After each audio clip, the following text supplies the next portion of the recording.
Dennis Milan, Mel Milan, Carlos Milan, Mirna Ortega, Noah Newman, Vincent Palo, Camden Anne-Marie Cox, and Christian De Castro.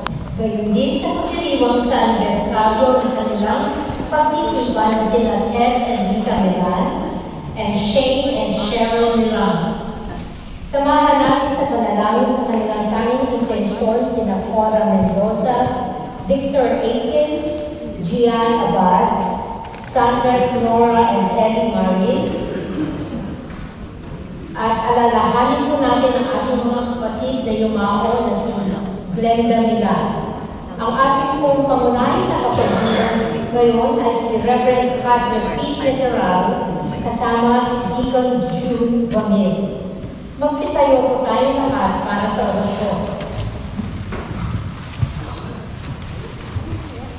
Binati ng anghel ng Panginoon sa Maria. Narito ang alipin ng Panginoon. At ang Berbo ay nagkatawang tao. Aba, Ginoong Maria, nagpupulong ka ng grasya, ang Panginoong Diyos ay sumasa iyo, bukod kang pinagpala sa babaeng lahat, at pinagpala naman ang iyong anak na si Jesus. Santa Maria, Diyos, ipanalangin mo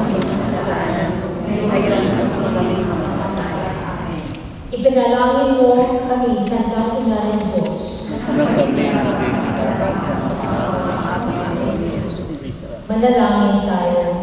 Panginoon ng Diyos, nawa ang mga kaluluwa ng iyong mga kaya at ayayaman ka na sa mga magandang kaya at nakilala namin ang pagkakatawa sa Diyos natin. Alam-alam ang lahat sa mga niyang sakit at pagkamatay sa Diyos. Kapatinabangan mo kami ng kanyang pag-abusay na mag-ibig sa pagkakataya sa langit sa pamamagitan ni Kristo ang Panginoon. Amen. Luwalhati sa Ama, sa Anak, at sa Espiritu Santo.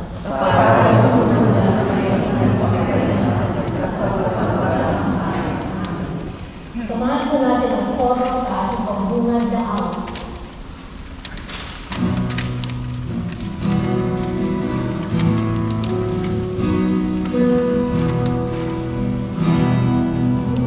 Oh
intensyon natin, kundi bahayan natin sa Panginoon Diyos ang ating pagpapasalamat sa lahat ng mga pagpapalang pinagkaloob sa atin. Sa ngalan ng Ama at ng Anak at ng Espiritu Santo. Amen. Sumainyo ang Panginoon. Mga kapatid, palagi nating iisipin at aalalahanin ang ating pong pagdiriwang ay napakabanal.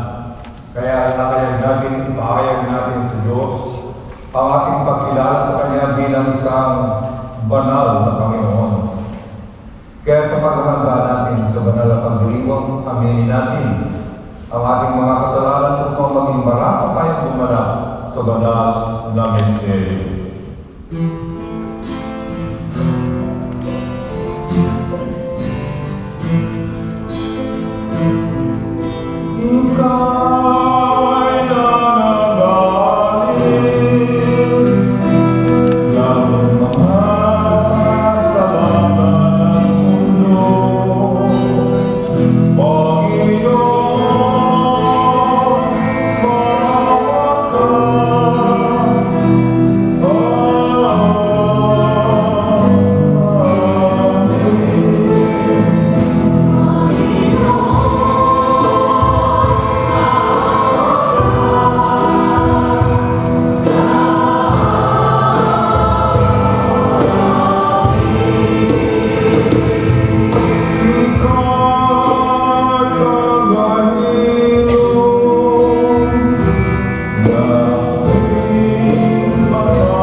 Manalangin tayo.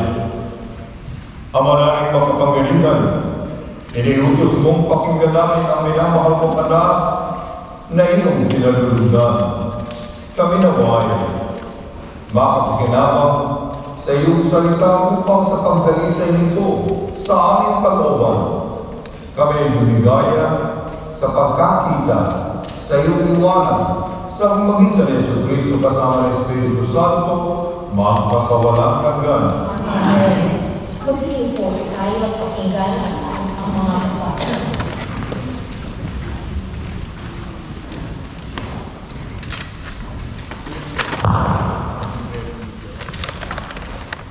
Pagpapahayag mula sa aklat ng Genesis.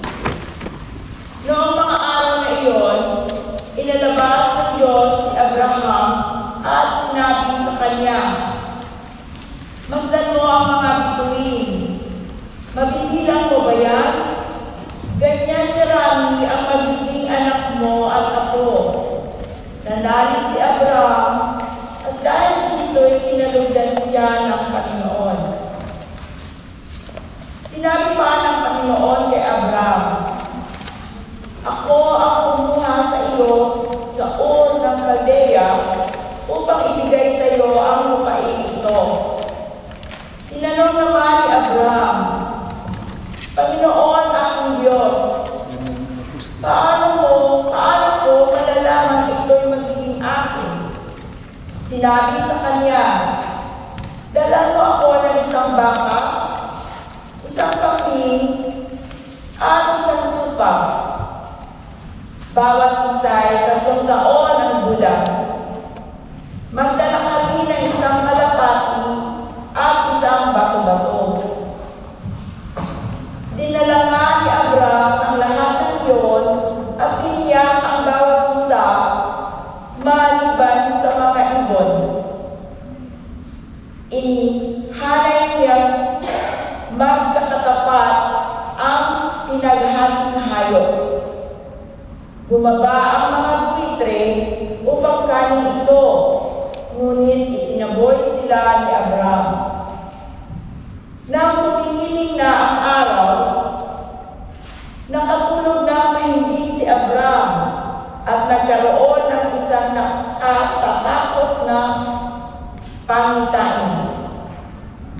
Pagkalubog ng araw at laganap na ang dilim, biglang may lumitaw na palayok na umuusok at maningas na sulo na dumaan sa pagitan ng pinatay na mga hayop.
Pagpapahayag mula sa sulat ni Apostol San Pablo sa mga taga-Pilipos.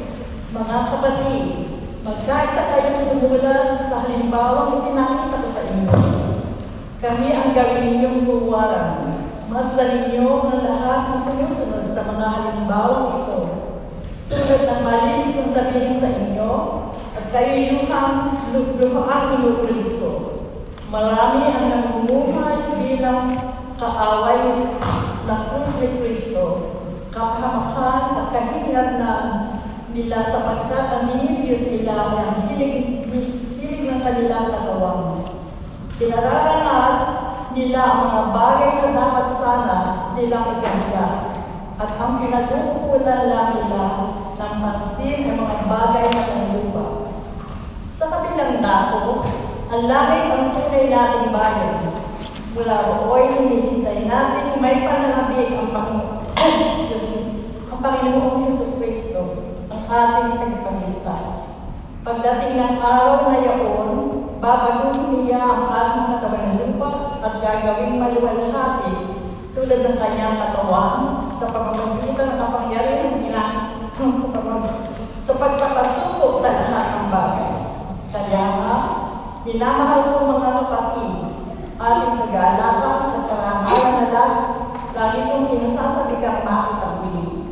Magpakatatag tayo sa inyong pamumuhay at nakaugnay sa Panginoon. Ang salita ng Diyos. Salamat sa Diyos.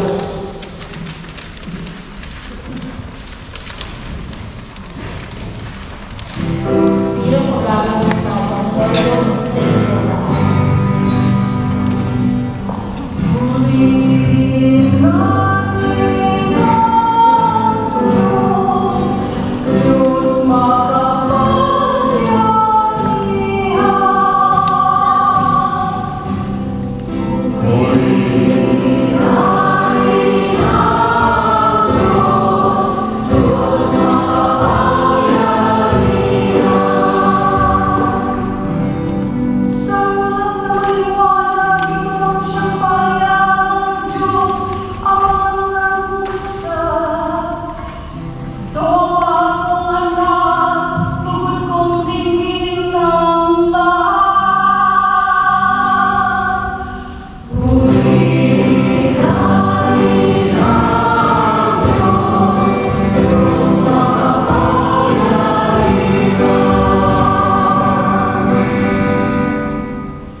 Noong panahon iyon, umakyat si Jesus sa bundok upang manalangin.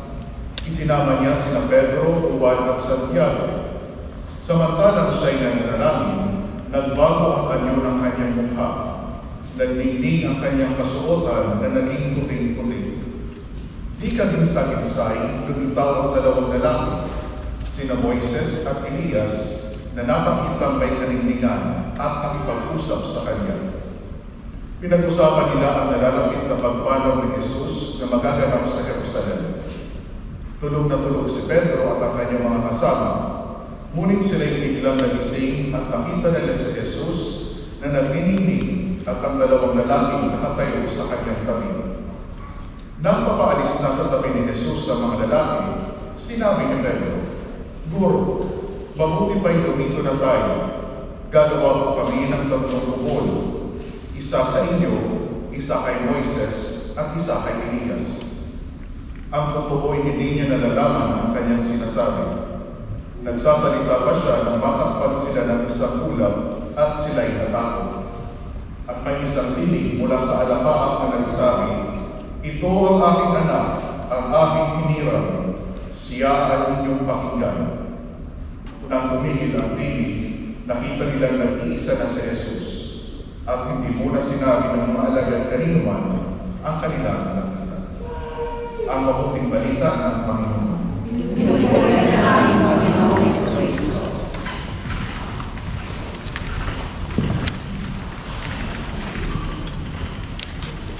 Maraming narinig niya sa akin yung isang istorya ng pagkaman.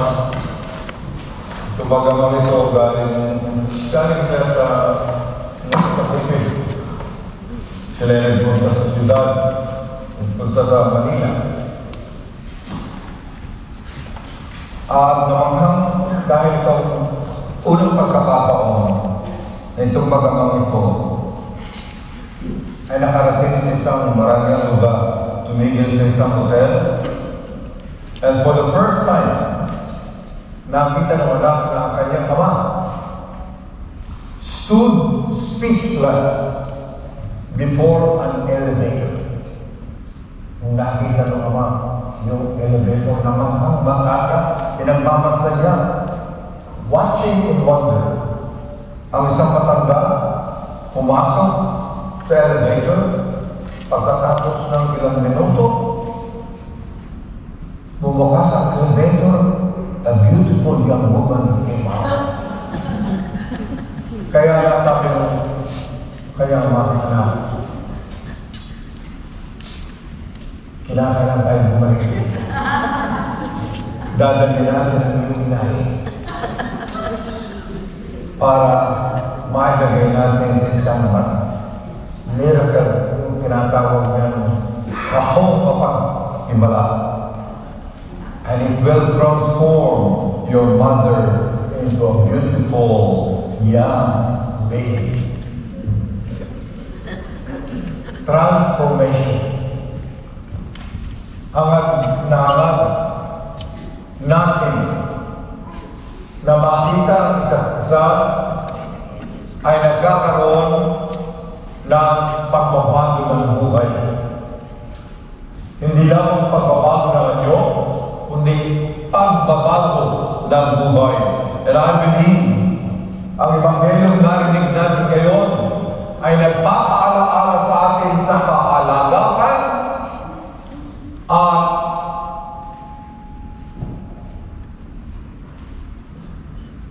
the power of transformation. Ano ba Tagalog sa tao? Kapangyarihan ng pagbabago ng buhay. Sapagkat narinig po natin ang Ebanghelyo tungkol sa transfiguration of our Lord Jesus Christ. And this story of Jesus calls all of us, especially during this season of Lent, calls all of us to renewal of our lives and reflecting God's glory through a spirit-filled living. Alam po niyo, ito po ang napakahalaga. Malalaman po niyo sa inyong buhay. Ilang taon na kayo simba na simba, ilang taon na tayo sumisimba. Nagkakaroon ba tayo ng pagbabago ng buhay? O ganun pa rin? Every third Sunday of the month, ganun pa rin ang pinakikita natin anyo sa ating Panginoon Diyos. Brothers and sisters, this is not a joke. This is something that we need to ponder, especially during this season of Lent, because God expects or desires that all of us may see the example of our Lord Jesus Christ for us to follow. Sapagkat tayo po ay tinatawag na mga anak ng Diyos. This is my beloved child. Listen to him. God, find the confidence to speak to us of an important matter. It may be very personal to us sapagkat sa panahon po ng Kwaresma, tayo lahat ay inaasahan pagkaroon ng pagbabago ng buhay.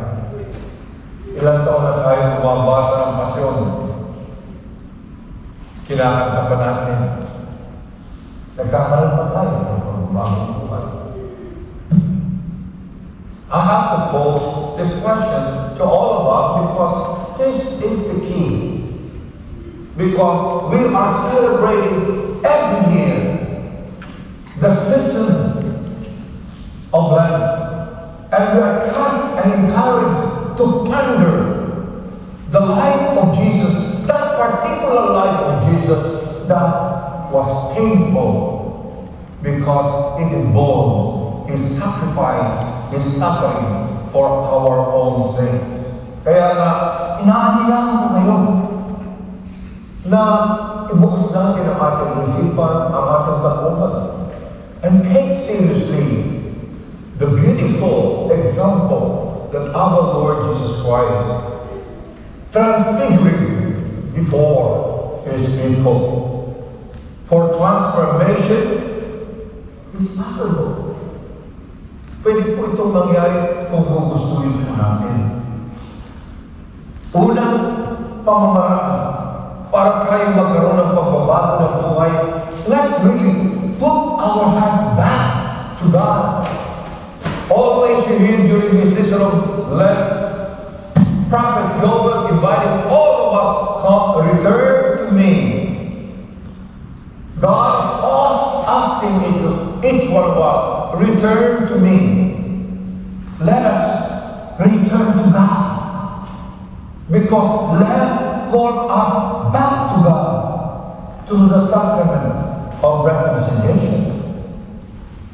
Seeking holiness and living according to His plan. Kaya huwag natin sayangin ang panahon. Huwag natin sayangin ang panahon na pinagkakaroon sa atin kapag meron namang pamamaraan upang magkaroon tayo ng pagbabago ng buhay. Una, bumalik po tayo sa Diyos sa pamamagitan ng sakramento ng pakikipagkasunduan. The sacrament of reconciliation. Huwag natin sayangin. Ikalawa, let us listen to God. Let us really listen to the Word of God. Let us not allow that this Word of God comes and goes.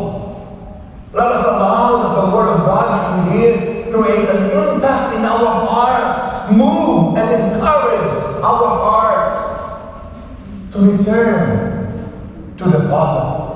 Sapagkat ang pagtitiwala po natin sa salita ng Diyos, ang ating ngayong bahagyan sapagkat napakahirap ng magbalik loob sa Panginoong Diyos. Napakahirap kung wala ang pagtitiwala na tayo'y patatawarin ng Panginoon.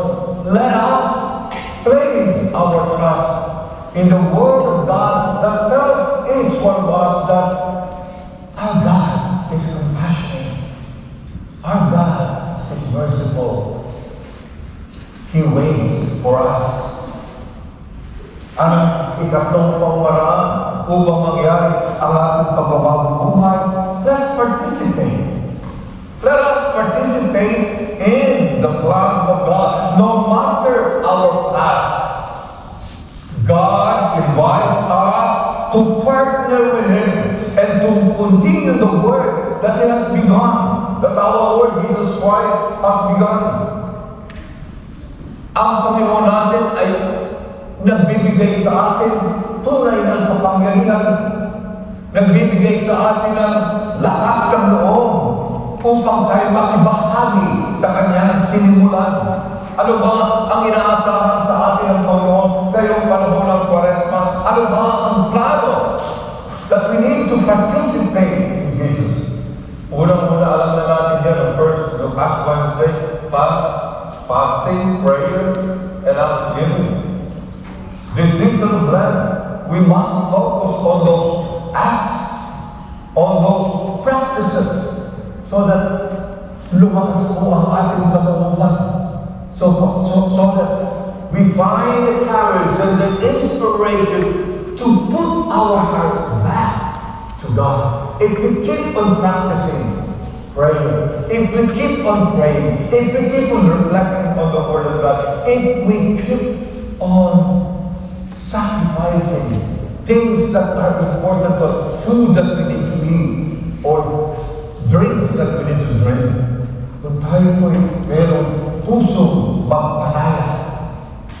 nagsasakripisyo, madali ang pagbabalik loob sa Panginoong Diyos. Lalong-lalo na, ang napakadali sa atin ay yung magbigay. We are very, very good in giving money as a sacrifice, giving a donation as a sacrifice. That is good. But when we do this, let's put our hearts into it. Let's put our hearts in every act of donation, in every act of contribution, in every act of sacrifice, upang ang buhay po natin ay maliin. Sa pagsasakripisyo po natin, it is our life, our innermost being is the one being shaken to be broken na matuto tayong mag-rayang ang bigay para sa kalooban ng Diyos. So brothers and sisters, nasa second Sunday na ito tayo na Quaresma. Let us live today more committed to deepening our faith and embracing God's transformative work. God who desires that like the Son, we may also be transformed so that what He has begun, we can truly complete. Amen.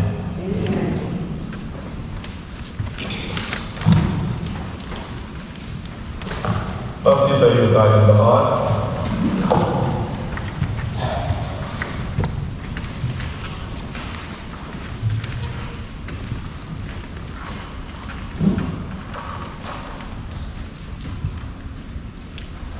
Sa paggunita natin, o sabay-sabay po natin dadasalin ang panalangin sumasampalataya.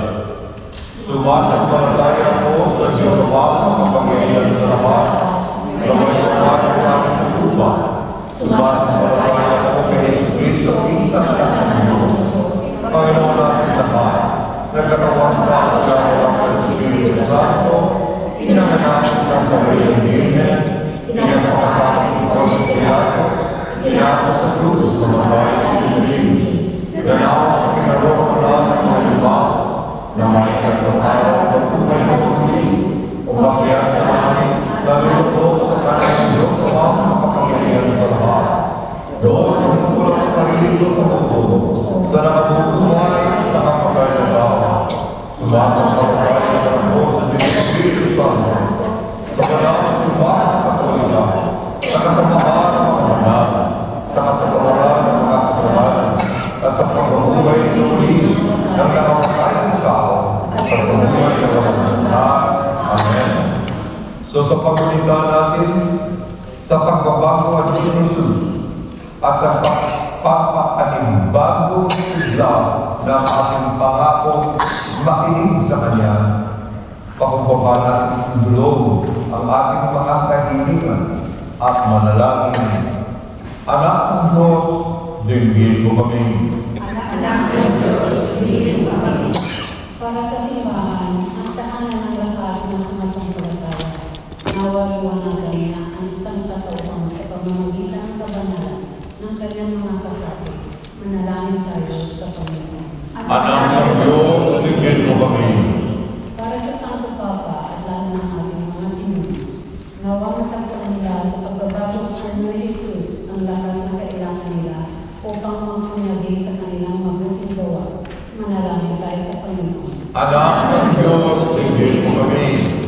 Para sa mga walang pagkakahalaga sa panalangin, nawang maging pangkalakas sa loob sa kanila ang panimbawa ni Jesus upang masusunod nila ang taas ang kanilang isipan sa Diyos. Manalangin tayo sa Panginoon. Anak ng Diyos, dinggin mo kami. Para sa mga nag-aasal bilang mga kaaway ng krus ni Jesucristo, nawa mapagtanto nila ang kanilang pagkakamali at sa halip ay tularan si Jesus. Manalangin tayo sa Panginoon. Anak ng Diyos, dinggin mo kami. Para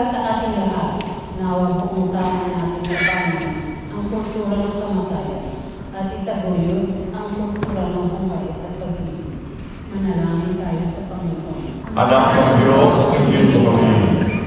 Para sa ating pamilyang hindi nagkakasundo, naway makatagpo sila ng lunas sa kanilang mga sugat sa pamamagitan ng kapatawaran. Pagtuklas sa iyang panloob ng taglay ng bawat isa sa kabila ng kanilang nagkakaibang pananaw. Manalangin tayo sa Panginoon. Anak ng Diyos, tingin mo kami. Para sa ating lahat na nakikitungan sa misa ng Sampayanan, naway din ng Panginoon ang mga kahilingan sa ating puso, lalo na mga iianas. Sa pagdiriwang ito ng mga nakasulat sa talaan ng intensyon, manalangin tayo sa Panginoon. Anak ng Diyos, tingin mo kami. Panginoong Hesus, sa bundok ng Tabor, ipinakita mo ang kalingingan ng iyong dakilang kabanalan at pinuspos mo ng kagalakan ang iyong mga disipulo. Ipamalas mo sa amin ang iyong sarili sa pagdiriwang ng Eucharistia ito at puspusin mo kami ng iyong kapayapaan upang tapat kaming makapangingkod sa iyo sa lahat ng araw ng aming buhay. Amen. Magsiupo tayo at sa kapaan.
ay kalugdan ng Diyos Ama makapangyarihan. Nagbalik ng mga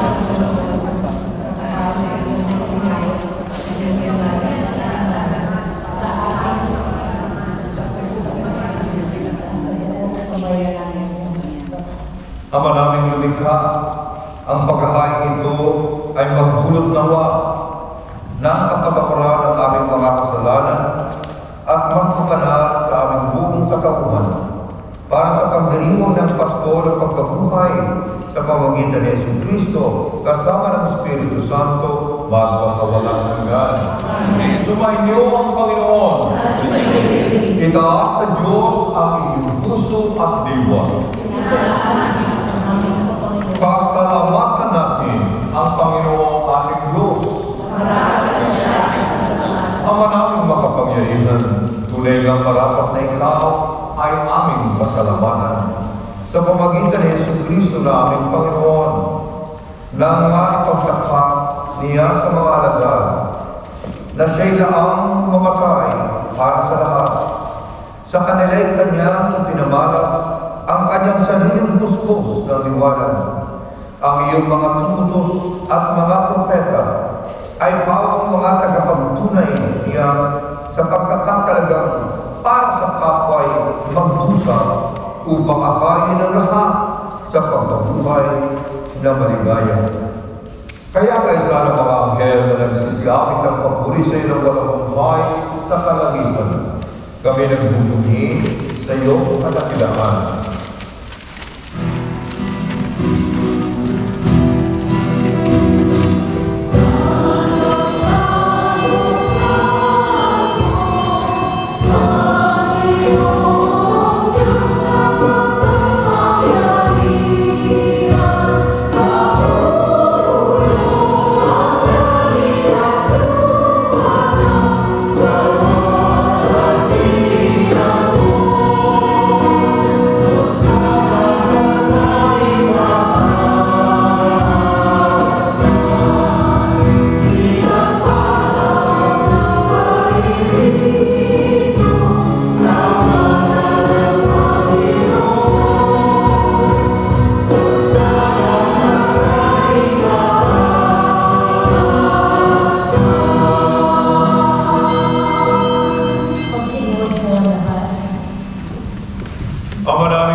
Ikaw umahal ang tanang kabanalan, kaya sa pamamagitan ng Espiritu, gawin mong banal ang kaloob na ito upang para sa amin maging katawan at dugo ng aming Panginoon Jesucristo. Bago niya pinag-isang pusang loob na maging nandun, hinawakan niya ang tinapay, pinasalamatan kaniya, pinaghati-hati na iyon, inabot sa kanyang mga alagad at sinabi, tanggapin ninyong lahat ito at kanin. Ito ang aking katawan na iahando para sa inyo.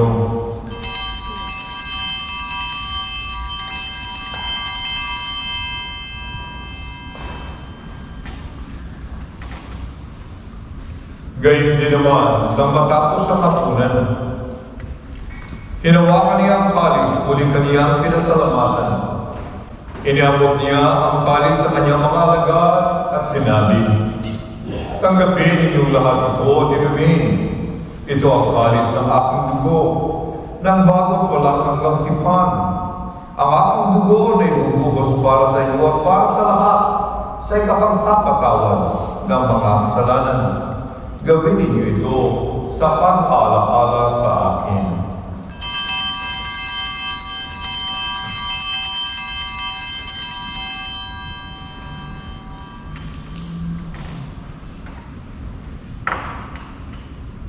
Misteryo ng pananampalataya.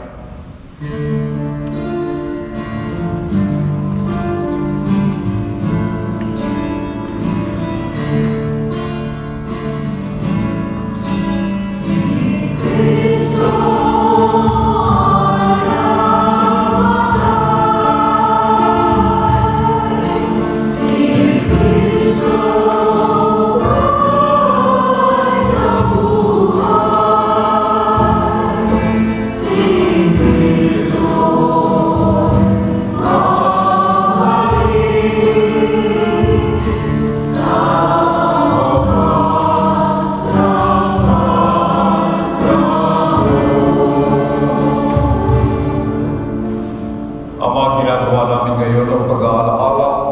sa pagkamatay at muling pagkabuhay ng iyong anak. Kaya iniaalay namin sa iyo ang tinapay na nagbibigay buhay at ang kalis na nagkakaloob ng kaligtasan. Kami nagpapasalamat dahil kami iyong minarapat tumayo sa harap mo para maglingkod sa iyo. Sinasamo namin kaming magsasalo-salo sa katawan at dugo ni Kristo ay mabuklod sa pagkakaisa sa pamamagitan ng Espiritu Santo. Amaling atin mo ang iyong simbahang laganap sa buong daigdig. Puspusin mo kami sa pag-ibig. Kay San Francisco naming Santo Papa at ni William na aming obispo at ang tanang kaparian.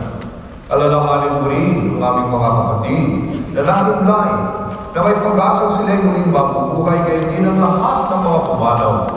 Kaawaan mo sila at pagtuloyin sa iyong kaliwanagan. Kaawaan mo pag-intapatin kaming lahat na makasalos sa iyong buhay na walang wakas. Kay sana mahal na Birheng Maria na ina ng Diyos. Kay sana mga apostol at ang tanang at ang lahat ng mga banal na namuhay dito sa daigdig ng kalugod-lugod sa iyo, may pagdiwang nawa namin ang pagpupuri sa ikararangal mo sa pamamagitan ng anak na aming Panginoon Jesucristo.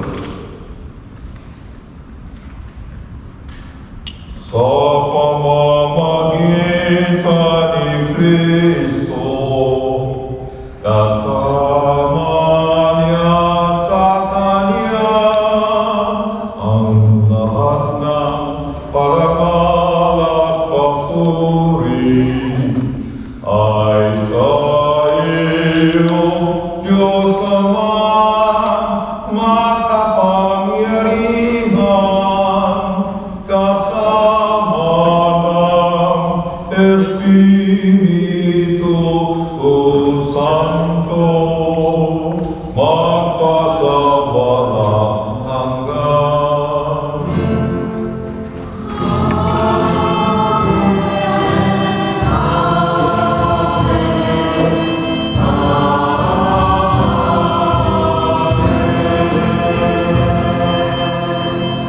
Magsitayo po ang lahat.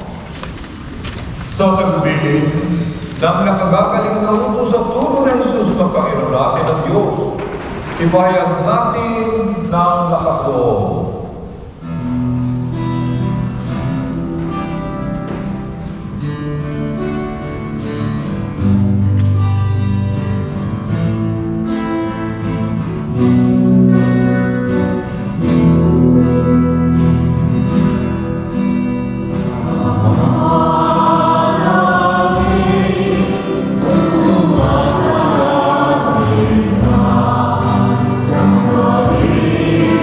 Sa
Ang kalooban ng kapayapaan araw-araw, iligtas sa kasalanan at ilayo sa lahat ng kapahamakan, samantalang aming pinananabikhan ang dakilang araw ng pagpapahayag ng tagapagligtas namin si Jesu Cristo.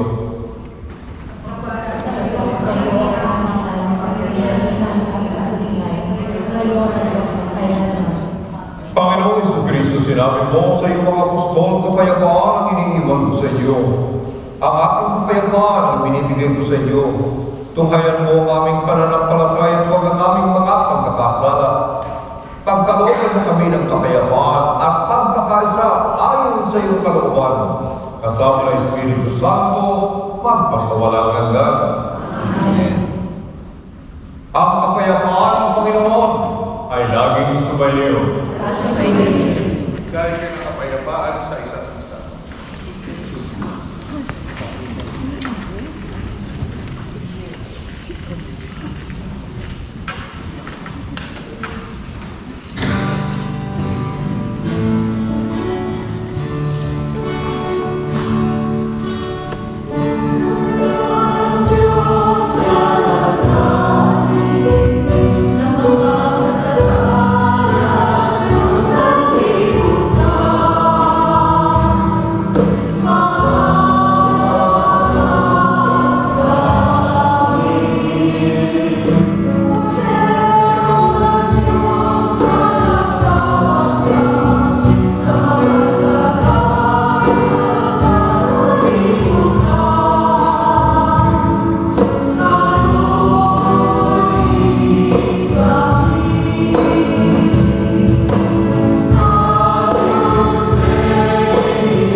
Ito si Jesus.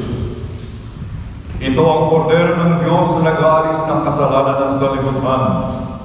Mapalad ang mga inanyayahan sa kanyang tingin. Panginoon, hindi ako karapat-dapat magpatuloy sa iyo. Ngunit sa isang salita mo lamang ay gagaling na ako. Naway ang ating tayo ng katawan ng Kristo ang buhay na wala hanggan.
Manalangin tayo.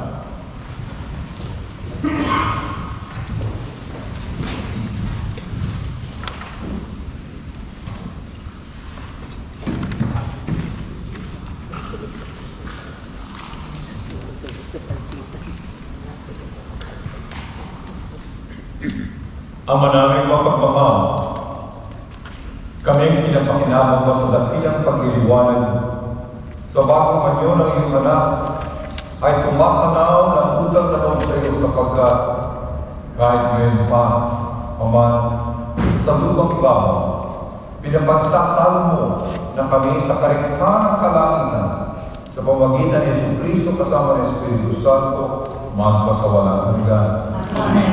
Magsiyo po tayo. Thank you. First, we would like to thank everyone for joining us in celebrating our third Sunday Filipino Mass today. Maraming pong salamat sa inyong pagdalo.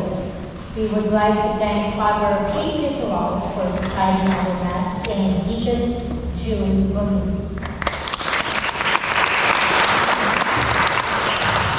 We would like to thank our sponsors of the Mass once again, that's Seb and Vita Milan, for celebrating.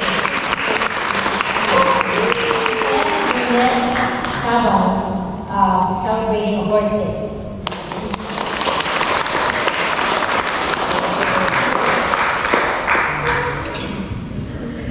And we'd like to thank our leaders, our Eucharistic ministers, our offerers, altar servers, and of course our Regic choir. Let's give them a round of applause for their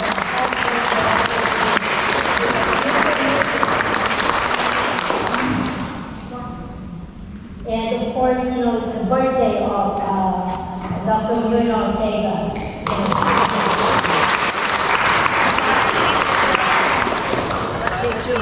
Mother Pete's Next month, wala po tayo dito. Mother Pete's birthday. There will be no April Mass, but there will be a lot of activities during that whole week. If you take a look at the back of your this letter, you should take home. Sa April 11 and 12, meron po tayong pabasa at the Batak residence. And April 17, which is Monday, Thursday, meron po tayong Visita Iglesia. On April 18, Good Friday, there will be a pilgrimage to the Franciscan Monastery. And on April 20, Joy and Spirit Group will be at the PhilAm Easter celebration at the Bay Room in Annapolis. Please ask any Joy in the Spirit member for more information about this, but your presence is highly appreciated. Meron din po tayong, iniintahan din po tayo to the 2000 Hail Marys event on May 10 sa 1974 Valley Road in Annapolis, which is the residence of Adelita here. And that is a very nice, event to be part of. Meron din po tayong on the same day, April 20, a Bayanihan Easter celebration, and this will be held at the Villages of Dorchester in Hanover. The address is 7551 Dorchester Boulevard. Please ask. There are flyers that you can avail of, at the end of the Mass.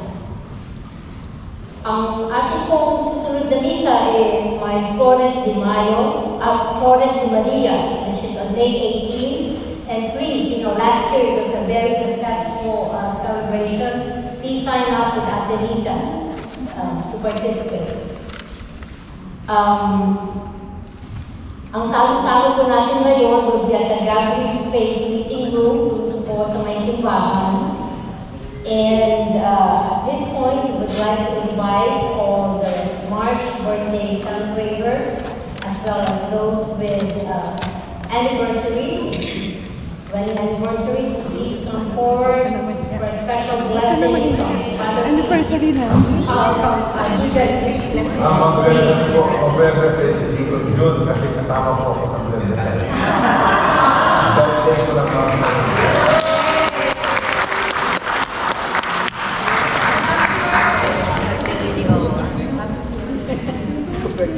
Father Peter, give us a blessing.